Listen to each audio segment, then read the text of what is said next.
Baik, Assalamualaikum warahmatullahi wabarakatuh. Yang terhormat, Ibu Afi Sunani selaku dosen pengampu mata kuliah akuntansi keuangan lanjutan 1. Kami di sini dari kelompok 1 akan memaparkan materi mengenai keuntungan antar perusahaan transaksi aset pabrik. Sebelum memaparkan materi, izinkan saya untuk memperkenalkan kelompok kami.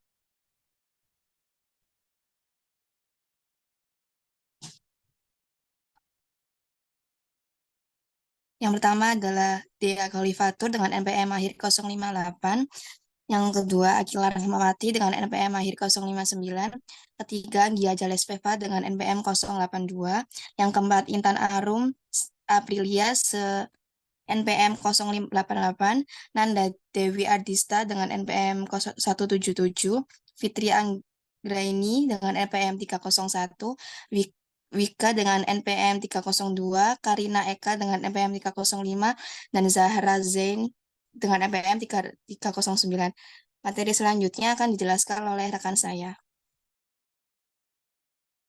Yang pertama yaitu penjualan tanah downstream. Pop Corporation memiliki 90% saham anak perusahaan Son yang diakuisisi dengan harga $540.000 pada 1 Januari 2016. Biaya investasi sama dengan nilai buku dan nilai wajar dari kepentingan yang diperoleh.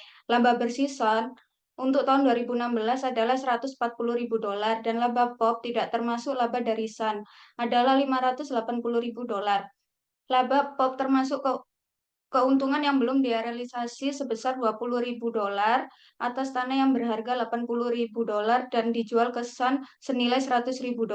Oleh karena itu, POP membuat entry berikut dalam akuntansi untuk investasinya di Sun pada 31 Desember 2016, yaitu investment in Sun yaitu $126.000, pada income from Sun $126.000, dan yang selanjutnya income from Sun pada investment in Sun yang senilai $20.000.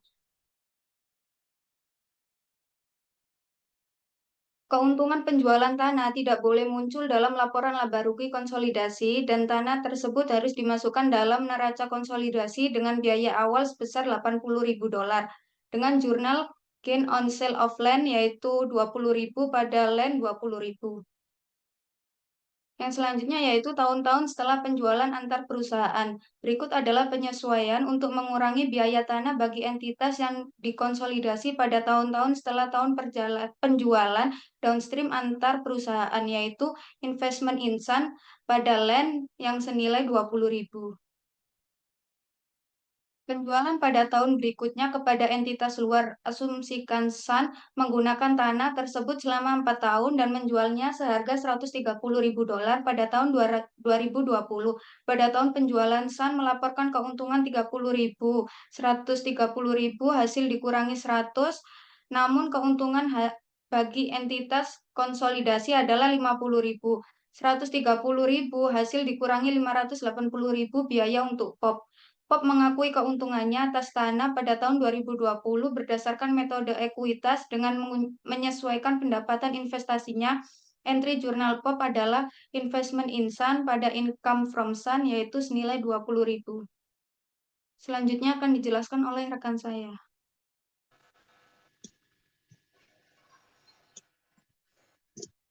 Baik, yang selanjutnya yaitu penjualan tanah upstream. POP membeli tanah yang disebutkan di bagian sebelumnya selama tahun 2016 dari afiliasinya 90% kepemilikannya Sun. Seperti sebelumnya, laba bersih Sun pada tahun 2016 adalah $140.000 dan pendapatan POP tidak termasuk pendapatan dari Sun adalah $180.000. Namun keuntungan yang belum terrealisasi sebesar $20.000 dari penjualan tanah antar perusahaan kini tercermin dalam pendapatan Sun, bukan pendapatan POP. Dalam akuntansi investasinya di Sun pada akhir tahun 2016, POP membuat jurnal sebagai berikut. Yang pertama yaitu jurnal untuk mencatat 90% dari laba bersih Sun yang dilaporkan, yaitu jurnalnya investasi pada Putra sebesar $126.000 pada penghasilan dari Putra sebesar $126.000. Kemudian jurnal yang kedua yaitu untuk menghilangkan 90% dari keuntungan yang belum direalisasi sebesar $20.000 atas tanah yang dibeli dari Sun. Jurnalnya yaitu pendapatan dari Putra sebesar $18.000 pada investasi pada Putra sebesar $18.000. Next. Lalu ada tahun-tahun setelah penjualan antar perusahaan. Nah, meskipun POP terus memiliki tanah tersebut pada tahun-tahun berikutnya, konsolidasi akan memerlukan penyesuaian untuk mengurangi akun tanah ke dasar biayanya pada entitas yang dikonsolidasi. Ayat jurnal untuk mengeliminasi keuntungan yang belum direalisasi dari akun tanah adalah investasi pada putra di debit sebesar 18.000 ditambah kepentingan pengendali di debit sebesar 2.000 pada tanah sebesar 20.000 di kredit. Nah, jurnal tersebut untuk mengurangi tanah ke basis biayanya dan menyesuaikan akun investasi dan kepentingan pengendali awal untuk membangun timbal balik dengan akun ekuitasan pada awal periode. Next. Kemudian memasukkan kepentingan non-pengendali pada kertas kerja pada bagian kepentingan non-pengendali yang dilaporkan ekuitas anak perusahaan ketika akun investasi timbal balik dan ekuitas anak perusahaan dieliminasi. Sehingga kita memerlukan penyesuaian di atas untuk mengurangi kepentingan non-pengendali ke jumlah realisasinya setiap kali kita menyiapkan kertas kerja konsolidasi. Penyesuaian ini menjadikan kepentingan non-pengendali awal pada tahun 2017 sama dengan kepentingan non-pengendali akhir pada tahun 2016 dan seterusnya. Nah, di samping tersebut merupakan kertas kerja konsolidasi perusahaan POP dan anak perusahaan untuk tahun yang berakhir pada 31 Desember 2016. Next.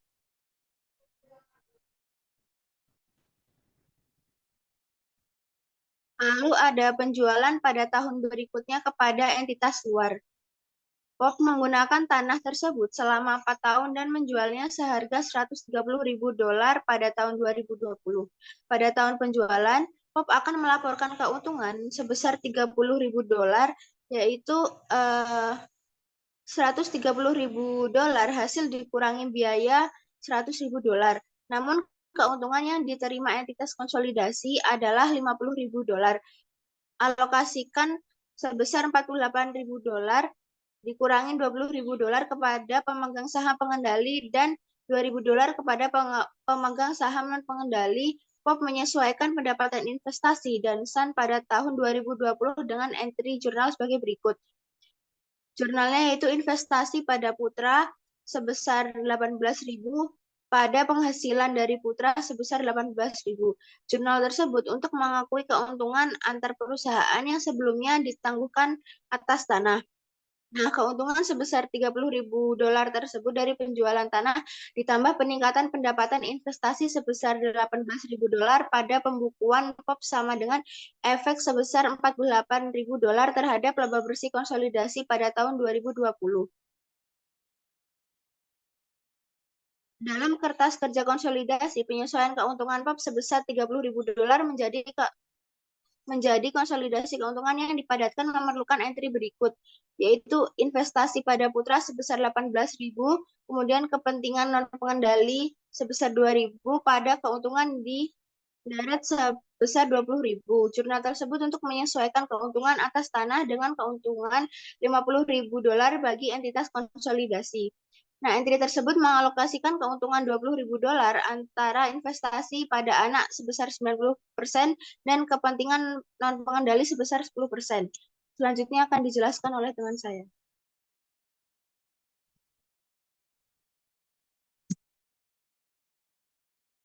Selanjutnya, laba antar perusahaan atas plan aset yang dapat dipresisi. Akun afiliasi penjual mungkin mencerminkan penjualan aset tetap antar perusahaan yang mengalami penyusutan, depresi, atau amortisasi yang menghasilkan keuntungan atau kerugian yang belum direalisasi. Perusahaan harus menghilangkan dampak keuntungan dan kerugian ini dari laporan keuangan induk dan konsolidasi sampai entitas yang dikonsolidasi merealisasikannya, melalui penjualan ke entitas lain atau melalui penggunaan dalam entitas yang dikonsolidasi. Next. Penjualan downstream aset pabrik yang dapat disusutkan. Dampak awal keuntungan dan kerugian yang belum direalisasi dari penjualan downstream aset yang dapat disusutkan sama dengan dampak aset yang tidak dapat disusutkan. Keuntungan atau kerugian muncul di rekening induk pada tahun penjualan dan harus dieliminasi dalam menentukan pendapatan investasi berdasarkan metode ekuitas.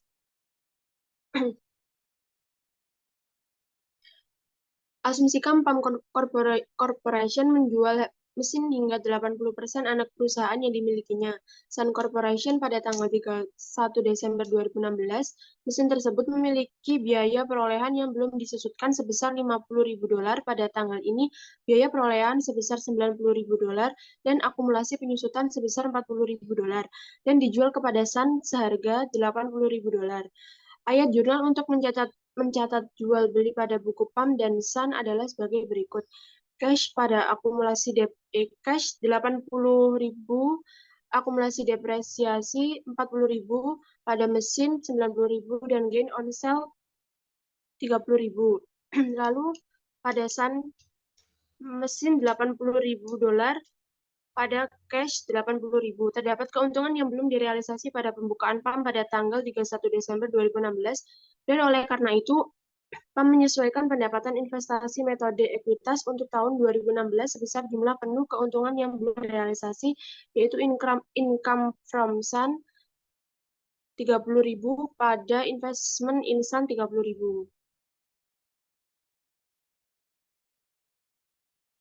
Keuntungan mesin tidak boleh muncul dalam laporan laba rugi konsolidasi tahun 2016 dan PAM harus memasukkan mesin tersebut ke dalam neraca konsolidasi sebesar $50.000. Biaya penyusutannya ke entitas konsolidasi. Penyesuaian konsolidasi menghasilkan efek berikut. Gain on sale 30.000 pada mesin 30.000. Materi selanjutnya akan dijelaskan oleh rekan saya.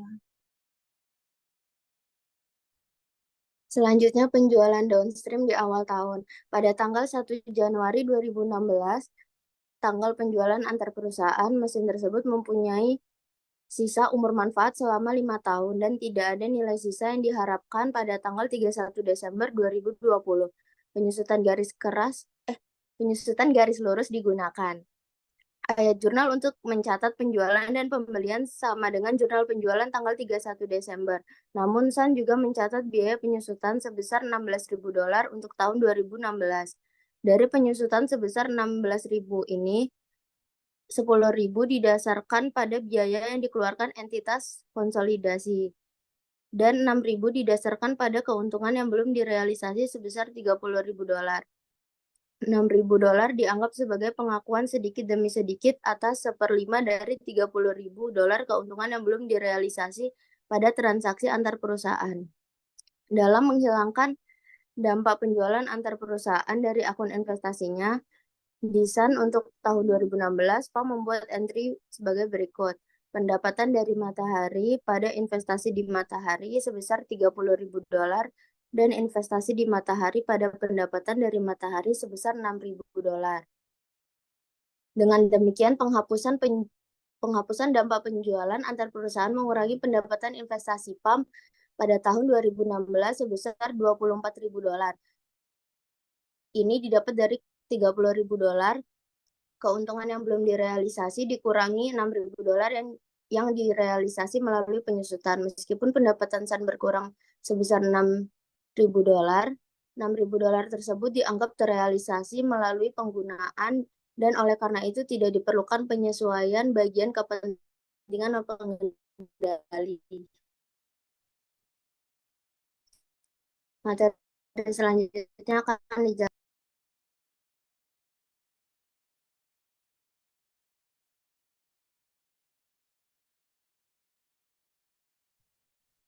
Baik, yang selanjutnya adalah pengaruh penjualan downstream pada kertas kerja konsolidasi.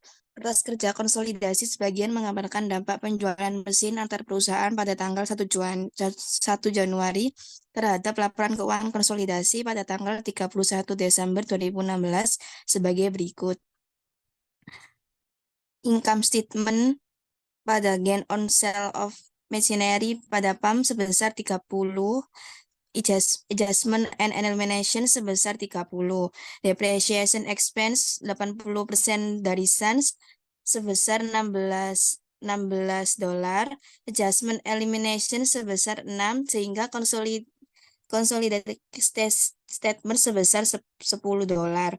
Balance sheet machinery dari 80% Sun sebesar $80, adjustment and elimination sebesar 30, sehingga consolidated statements-nya sebesar $50.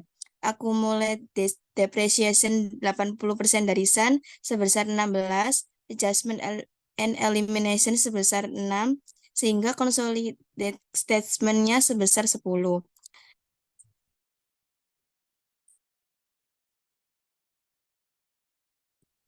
Pada tanggal 30 Pada setiap tahun 2017 hingga 2020, PAM menyesuaikan pendapatan investasinya sedikit demi sedikit pengakuan keuntungan mesin yang belum diakui sebelumnya dengan jurnal sebagai berikut. Investment in Sun pada 6.000 pada income from Sun sebesar 6.000. Pada tanggal 31 Desember 2020, di akhir masa manfaat mesin, PAM akan mengakui keuntungan penuh sebesar $30.000 sebagai pendapatan investasi. Saldo akun investasinya akan mencerminkan eliminasi dan pengakuan sedikit demi sedikit atas keuntungan yang belum direalisasi sebagai berikut. Pada tahun 2016, elimination of gain of machinery sebesar minus $30.000. Piecemeal recognition of gain sebesar $6.000 sehingga efek on investment balance-nya sebesar minus $24.000. Pada tahun 2017, piecemeal recognition of gain sebesar $6.000 sehingga efek on investment balance-nya sebesar minus $18.000 didapatkan dari minus $24.000 ditambah dengan $6.000. Pada tahun 2018, piecemeal recognition of gain-nya sebesar $6.000 sehingga efek on investment balance-nya sebesar minus $12.000. Pada tahun 2019, piecemeal recognition-nya sama sebesar $6.000 sehingga efek on investment balance-nya sebesar minus $6.000. Pada tahun 2020, piecemeal recognition of gain-nya sebesar $6.000 sehingga efek on investment balance-nya sebesar 0. Berikut adalah jurnalnya, yaitu investment in Sun 24.000, accumulated depreciation-nya sebesar 6.000, pada machinery sebesar 30.000. Selanjutnya akan dijelaskan oleh rekan saya. Selanjutnya adalah penjualan upstream aset pabrik yang dapat disusutkan. Penjualan upstream aset yang dapat disusutkan dari anak perusahaan ke perusahaan induk menghasilkan keuntungan atau kerugian yang belum direalisasikan pada akun anak perusahaan pada tahun penjualan, kecuali aset tersebut dijual pada nilai buku. Dalam menghitung pendapatan investasi pada tahun penjualan, entitas induk menyesuaikan bagiannya atas pendapatan yang dilaporkan anak perusahaan menjadi yang pertama adalah bagian atas keuntungan yang belum direalisasikan atas penjualan, dan yang kedua adalah bagiannya atas pengakuan sedikit demi sedikit atas keuntungan yang belum direalisasikan tersebut melalui depresiasi. Lalu pengaruh penjualan upstream pada pembukuan terpisah afiliasi. Kita beri contoh, Popcorn Corporation membeli truk dari anak perusahaan yang 80% kepemilikannya. Sun Corporate pada tanggal 1 Januari 2016. Informasi lainnya adalah sebagai berikut. Jadi laba bersih Sun yang dilaporkan untuk tahun 2016 ini sebesar $50. Untuk sisa manfaatnya pada 1 Januari 2016 ini adalah 3 tahun. Lalu metode penyusutannya menggunakan trailing line dan nilai tukar tambah truk pada tanggal 31 Desember sebesar $3.000. Untuk biaya truk sebesar $14.000 dan akumulasi penyusutan truk pada tanggal 31 Desember ini sebesar $5. Lalu untuk konsolidasi sebagai perusahaan PAM dan anak perusahaan kertas kerja tahun 2017, 18, 2019, dan 2020 adalah sebagai berikut. Jika Sun menjual truk tersebut kepada POP seharga $12.000 tunai, Sun dan POP membuat entry jurnal sebagai berikut pada buku terpisah mereka untuk tahun 2016. Jadi 1 Januari pada penjualan truk ini tunainya sebesar 12.000, untuk akumulasi penyusutannya sebesar 5.000, untuk truknya sebesar 14.000, untuk gain of truknya sebesar 3.000. Lalu untuk buku POP-nya pada tanggal 1 Januarinya sebesar truk 12.000, cash 12.000. Lalu pada tanggal 31 Desember ini beban penyusutan pada akumulasi penyusutan sebesar 3.000. Ini dari 12.000 dikurangi 3.000 dibagi dengan 3 tahun.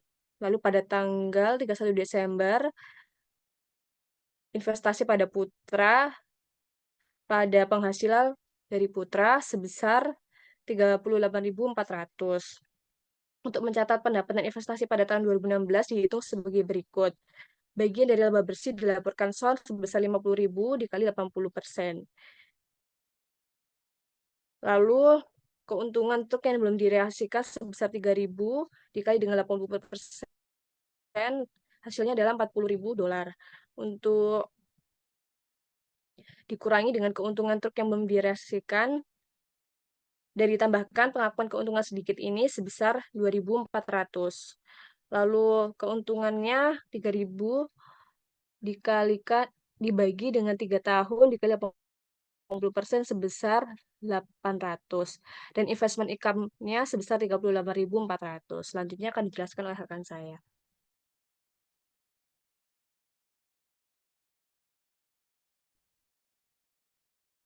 Baik, yang selanjutnya adalah pengaruh penjualan upstream terhadap kertas kerja konsolidasian. Penjualan upstream mengacu pada penjualan produk atau komoditas pada tahap awal rantai pasokan, seperti penjualan produk mentah atau bahan baku. Berikut entry jurnal yang harus disiapkan. Yang pertama ada akumulasi penyusutan pada beban penyusutan, untuk menghilangkan pengaruh keuntungan yang belum direalisasi tahun berjalan pada akun penyusutan. Yang kedua, keuntungan penjualan pada bebannya seperti contoh komputer. Berarti keuntungan penjualan komputer di debit dan komputer di kredit untuk menghilangkan keuntungan yang belum direalisasi. Yang ketiga, entry jurnal pendapatan dari induk perusahaan pada investasi dari subsidiary untuk menghilangkan pendapatan investasi dan menyesuaikan akun investasi ke saldo awal periode. Yang keempat, ada entry jurnal bagian kepentingan non-pengendali pada kepentingan non-pengendali untuk memasukkan bagian bunga non-pengendali atas pendapatan. Yang kelima, ada entry jurnal ekuitas pada investasi kepentingan non-pengendali untuk menghilangkan akun investasi dan ekuitas timbal balik dan untuk membentuk kepentingan non-pengendali awal. Kemudian dari jurnal-jurnal di atas dimasukkan pada kertas kerja konsolidasian sesuai dengan akun-akun pada jurnal tersebut. Untuk materi yang selanjutnya akan dijelaskan oleh rekan saya.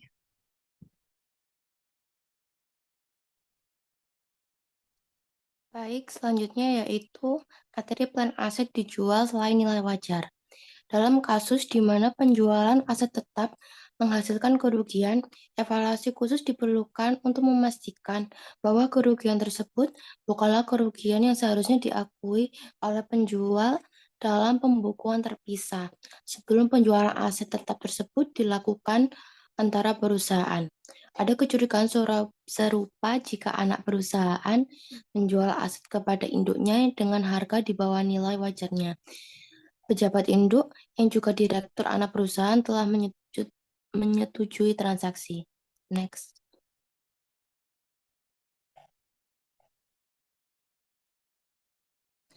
Selanjutnya yaitu konsolidasi dengan kerugian penjualan antar perusahaan. Prosedur konsolidasi untuk menghilangkan kerugian yang belum direalisasi hampir sama dengan prosedur untuk menghilangkan keuntungan ketika sebuah mesin dijual pada tanggal 1 Januari 2016 kepada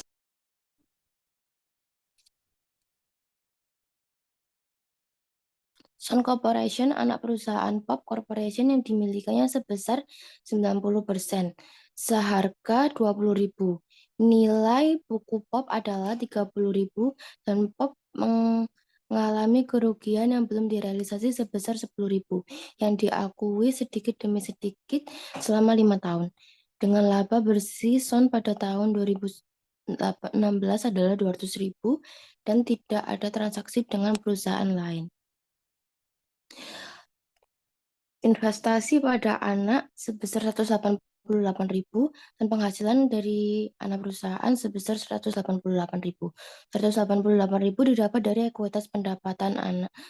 Ekuitas pendapatan Son itu sebesar 200.000 dikalikan 90% didapat 180.000 dan ditambahkan dengan kerugian mesin yang belum direalisasi sebesar 10.000 dan dikurangi pengakuan kerugian sedikit demi sedikit yaitu 10.000 dikali 5 tahun sebesar 2.000 didapat hasilnya 188.000 lalu dimasukkan ke kertas konsolidasi yaitu mesin sebesar 10.000, kerugian penjualan mesin sebesar 10, dan beban penyusutan sebesar 2.000, akumulasi penyusutan sebesar 2.000. Next. Selanjutnya yaitu pendapatan Popson akan dikurangi sebesar 2.000 setiap tahun berdasarkan metode ekuitas dari 2017 hingga 2020.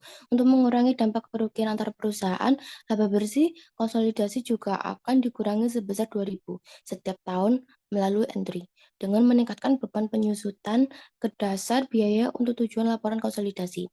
Eliminasi tersebut mengurangi pendapatan konsolidasi. Daftar pada tahun 2017 adalah sebagai berikut, yaitu mesin sebesar 10.000, beban penyusutan sebesar 2.000, dan akumulasi penyusutan sebesar 4.000, dan investasi pada anak sebesar 8.000. Dari penjualan aset tetap di upstream yang mengalami kerugian akan dicatat dengan cara yang sama, kecuali kerugian antar perusahaan, dan pengakuannya akan didistribusikan secara proporsional kepada pemegang saham pengendali dan kepentingan non-pengendali. Selanjutnya yaitu metode ekuitas. Pemeriksaan kertas kerja konsolidasi yang ditunjukkan pada gambar 6.4 menunjukkan bahwa PAM menggunakan metode ekuitas.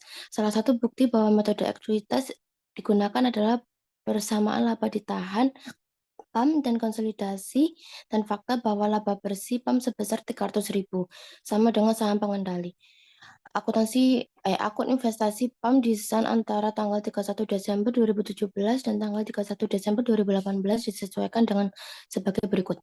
Ekuitas yang mendasari yaitu tanggal 31 Desember 2017 sebesar 540 itu didapat dari 600.000 dari ekuitasan dikali 90%.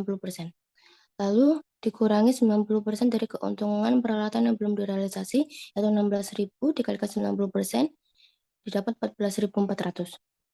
Investasi pada 31 Desember 2017 didapat 520.600. Lalu ditambahkan pendapatan dari 2018 yaitu 90% dari laba bersih sebesar 60.000, itu didapat 52.600. Lalu dikurangi dividen yang diterima tahun 2018 sebesar 27.000.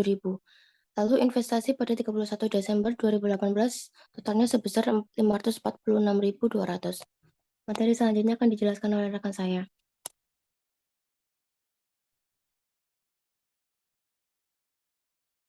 Selanjutnya yaitu entry jurnal pada metode ekuitas ini, yaitu yang pertama ada A, yaitu di sini PAM menjual tanah ke Sun pada tahun 2016 dengan keuntungan 5.000, di mana terdapat entry jurnalnya yaitu investment in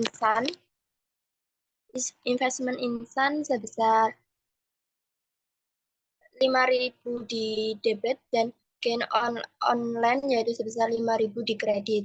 Untuk yang B yaitu entry jurnalnya selanjutnya yaitu investment in Sun di debit sebesar 14.400 dan non-controlling interest pada 1 Januari yaitu sebesar $100.600 pada debit, dan akumulasi depresiasi pada equipment di debit sebesar $8.000 dan untuk depresiasi expense di kredit sebesar $4.000 dan equipment sebesar $20.000 di debit di kredit. Dan untuk entry jurnal selanjutnya yaitu yang J, yaitu terdapat gain on building di debit sebesar $32.000 dan akumulasi depresiasi pada building yaitu di debit sebesar $4.000 dan untuk di kreditnya yaitu building $32.000 pada kredit dan depresiasi expense di kredit sebesar $4.000. Untuk entry jurnal yang D yaitu income from Sun sebesar $52.600 seperti dijelaskan pada slide sebelumnya, yaitu di debit dan di kreditnya yaitu dividen sebesar 27.000 dolar dan di kreditnya selanjutnya yaitu investment insan yaitu sebesar 25.600 dolar. Study next. Entry jurnal yang selanjutnya yaitu yang E, yaitu ada non-controlling interest share, yaitu di debit sebesar 8.400 dolar dan di kreditnya ada dividen yaitu sebesar 3.000 dolar dan non-controlling interest-nya yaitu sebesar 5.400 dolar. Dan untuk entry jurnal selanjutnya yaitu yang F, terdapat retained earning pada Sun yaitu sebesar 200.000 dolar di debit dan capital stock pada Sun di debit yaitu sebesar 400.000 dolar. Dan di kreditnya terdapat investment insan yaitu sebesar 540.000 dolar dan non-controlling interest pada beginning yaitu sebesar 60.000 dolar pada kredit. Bisa di next. Yang selanjutnya yaitu persediaan dibeli untuk digunakan sebagai aset operasi, di mana diasumsikan Pop Company menjual komputer yang diproduksinya dengan harga 150.000 dolar kepada Sun Corporation, anak perusahaan yang 100% dimilikinya, seharga 200.000 dolar. Untuk komputer sendiri mempunyai perkiraan masa manfaat sekitar selama 5 tahun dan penyusutan menggunakan metode garis lurus. Pada laporan laba rugi terpisah Pop mencakup 200.000 dolar penjualan antar perusahaan, namun harga pokok penjualan Sun tidak mencakup pembelian antar perusahaan karena harga pembelian tercermin dalam aset tepatnya dan laba kotor dengan harga 50.000 dolar tercermin dalam akun peralatannya.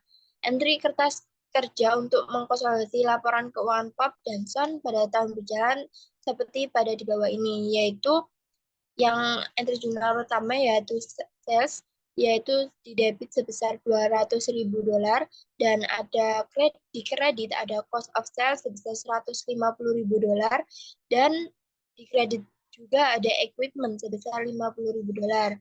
Dan untuk entry jurnal selanjutnya yaitu ada akumulasi depresiasi pada equipment di debit sebesar 10.000 dolar dan depresiasi expense di kredit yaitu sebesar 10.000 dolar. Untuk yang selanjutnya, entry jurnal selanjutnya yaitu ada investment insan, yaitu di debit sebesar 40.000 dolar dan akumulasi depresiasi pada equipment yaitu di debit sebesar 20.000 dolar. Yang selanjutnya di kreditnya ada equipment sebesar 50.000 dolar di kredit dan depresiasi expense di kredit yaitu sebesar 10.000 dolar. Materi selanjutnya akan dibahas oleh rekan saya. Selanjutnya adalah analisis laporan konsolidasi dari PT Astro Agro Lestari. Next. Yang pertama adalah profil perusahaan. PT Agro Lestari Tbk ini mulai mengembangkan industri perkebunan di Indonesia sejak lebih dari 30 tahun yang lalu, berawal dari perkebunan ubi kayu, kemudian mengembangkan tanaman karet hingga pada tahun 1984 dimulailah budidaya tanaman kelapa sawit di Provinsi Riau. Kini persorean terus berkembang dan saat ini menjadi salah satu perusahaan perkebunan kelapa sawit dengan tata kelola terbaik dengan luas areal kelola mencapai 297,11 hektar yang tersebar di Pulau Sumatera, Kalimantan, dan Sulawesi.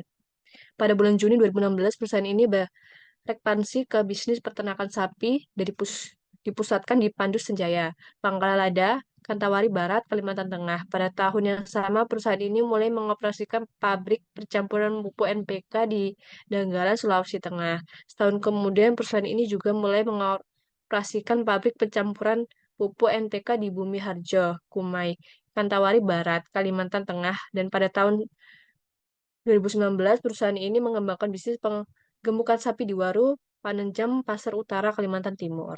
Selanjutnya akan dijelaskan oleh rekan saya. Yang selanjutnya adalah analisis keuntungan yang belum direalisasi. Pada PT Astra Agrolestari Tbk terdapat informasi tentang keuntungan yang belum direalisasi pada tahun 2022 sebesar 6.567 yang mengalami kenaikan sebesar 16.285 yang dibebankan ke laba tahun berjalan sehingga pada tahun 2023 keuntungan yang belum direalisasi sebesar 9.718. Selanjutnya akan dijelaskan oleh rekan saya.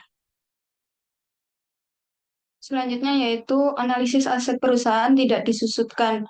Semua kelompok perusahaan aset tetap dinyatakan berdasarkan harga perolehan atau model biaya, dikurangi akumulasi penyusutan, kecuali tanah tidak disusutkan. Beban yang timbul sehubungan perolehan hak atas tanah diakui sebagai bagian dari harga perolehan tanah. Total nilai buku bersih aset tetap tidak disusutkan PT Astra Agrolestari Tbk dan entitas anak per 31 Desember 2023 adalah 167 juta. Lalu analisis aset yang disusutkan. PT Astra Agrolestari mencatat aset tanaman setelah dikurangi akumulasi penyusutan dan penurunan nilai sebesar 4.129.507. Apabila aset tetap tidak digunakan lagi atau dijual, maka nilai tercatat dan akumulasi penyusutannya dikeluarkan dari laporan keuangan konsolidasian, serta keuntungan dan kerugian yang dihasilkan diakui dalam laporan laba rugi dan penghasilan komprehensif lain konsolidasian. Aset dalam penyelesaian dinyatakan sebesar harga perolehan dan disajikan sebagai bagian dari aset tetap. Akumulasi harga perolehan akan direklasifikasi ke masing-masing aset tetap pada saat aset tersebut selesai dikerjakan dan siap digunakan dan penyusutan mulai dibebankan pada saat itu.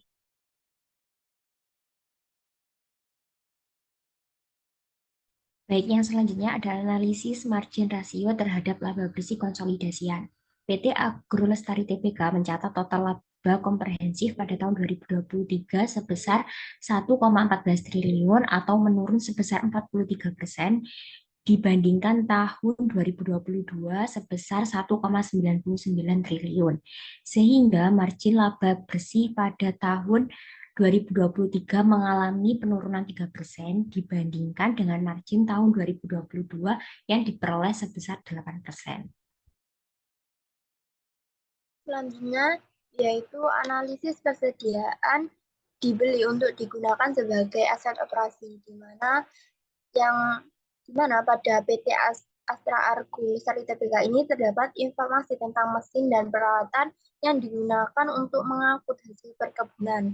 Pada laporan pada aset tetap ini terdapat kepemilikan langsung mesin dan peralatan, yaitu di saldo awal ada 7 juta sekian dan ada reklasifikasi 351.000 sekian dan ada pengurangan 3.247 dan pada saldo akhirnya terdapat 7.364.000 sekian.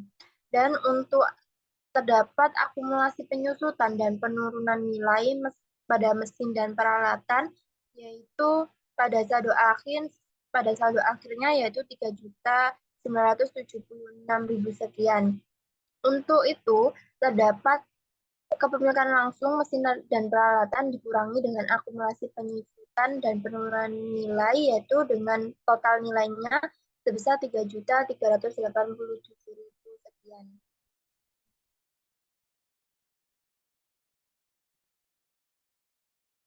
Baik, sekian Baik, pemaparan dari kelompok kami. Kurang lebihnya mohon maaf. Wassalamualaikum warahmatullahi wabarakatuh.